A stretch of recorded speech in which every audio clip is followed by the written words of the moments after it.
You know, you can actually change the direction of your life. You know, you actually have a say-so in how your life goes. Life is not designed where you just wake up and see how it go and you react. You actually have a say-so. You have a determining voice into where your life can go. Ain't no elevator to the top. You got to take the stairs. The elevator don't go to the top, man. Not in the world of success. You got to take the stairs. You have control of this. This belongs to you. This is yours. You're the captain. You're the master. You're the foreman. You're the general. You're the head. Don't give control of this to nobody. Everybody wants to be successful and everybody wants to be happy. I'm going to tell you something about that. That happiness and success is available for every last one of you. But I'm going to tell you what you're going to have to do. You're going to change your mindset. If you're planning on being successful, you have to change this here.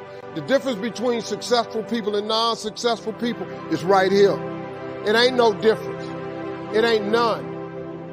I ain't got no more than none of y'all got. God gave me the same thing he gave y'all. God loved me the same as he loved all y'all. He don't love me more than he loved you.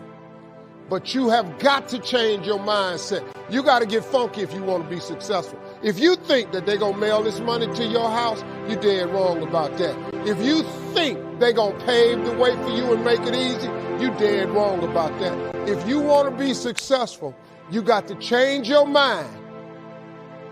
Being successful is so hard, but I realized that not being successful was hard too. The difference between not being successful hard and trying to get successful hard, if you're trying to get successful and it's hard, at least there's some payout. There's a payoff. If you hang in there, there's payoff. When you're not successful, it's hard. It's hard not having money.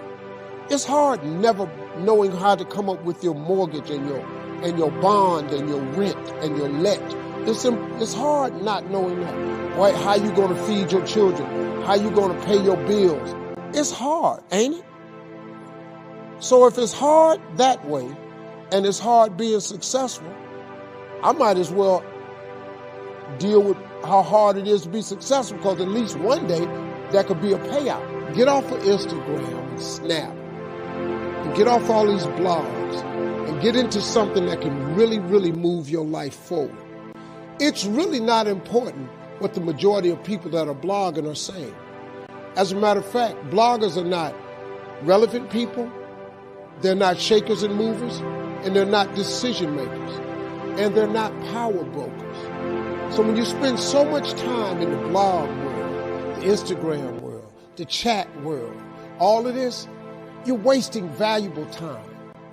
If I was young and I had what you have, and you're the brightest group of young people that have come along in a long time, millennials are absolutely brilliant because you all have technology. I had no technology growing up, nothing. You couldn't download a book. You had to go to the library, go to the card catalog, pull it open, find the book, find the number, go get on the elevator, go to the row, find the number book, get the book, and hope somebody ain't told a page out that you want to read. That's what it used to be. When my mom and them finally got the money together to help us educate ourselves, they bought an encyclopedia set, Britannica, Funk and Wagner, and everything you wanted to know was in that encyclopedia, and that's all you could know. If you want to look up something about elephant, and they had 2 pages on elephants, that was what your knew about an elephant. Y'all got Google. You can Google anything. You all have stuff at your fingertips that can make you great. But if you could combine your technology with your parents and your grandparents' work ethic, your could be rich. You could be rich, man. But you cannot erase the work ethic part. There is no getting around. Y'all got to start getting gritty, man. I hate it when I see young people wasting their time, wasting all this technology got, just bull, just sitting around in this world that's been created for you, that everything is instant. I was arguing with my son the other day. We're having a debate. I thought, man, I'm finally sitting with one of my sons having a healthy debate. I told him that from Cleveland to Nashville was about 540 miles, something like that. He Googles it while we're talking. He said, no, Dad, you're wrong. It's 526 miles. I said 540. It's amazing, man, how you rely on technology and it's a help to you. But young people, you got to get gritty, man.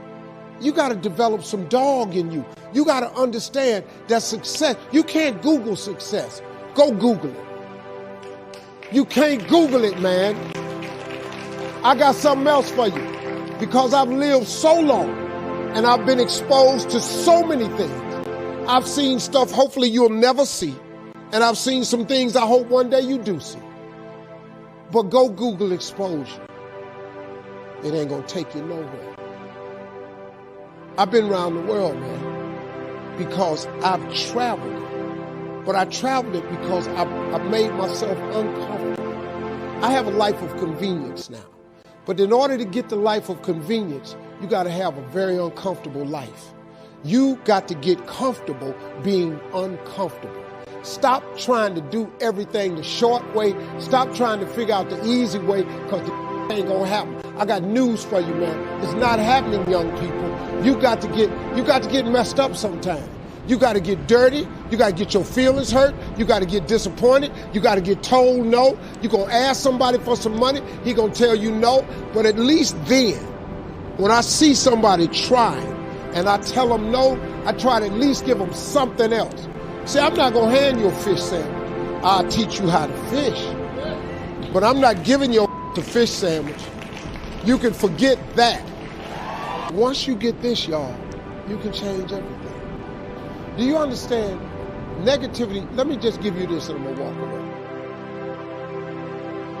away. Negativity, you can protect yourself from negativity. And that's what stops most people, negative thoughts. You can coat your mind from negativity. It's a real simple exercise to do. I do it every morning before I walk out the door. So I walk out as a positive person. You know, I get tired sometimes. That's different from being negative, because I get mentally drained from my job at times. But to coat your mind from negativity, the way you can put a coating around your mind is with one simple thing: gratitude. Gratitude erases negativity. I'm gonna show you how this works. If you wake up in the morning and you start having negative thoughts, man, this ain't my day. I woke up on the wrong side of the bed. I'm tripping, I just don't feel myself. Every time you feel, in the middle of the day, if you feel yourself doing that, stop. Just stop for a second. And start going over in your mind everything you have to be grateful for.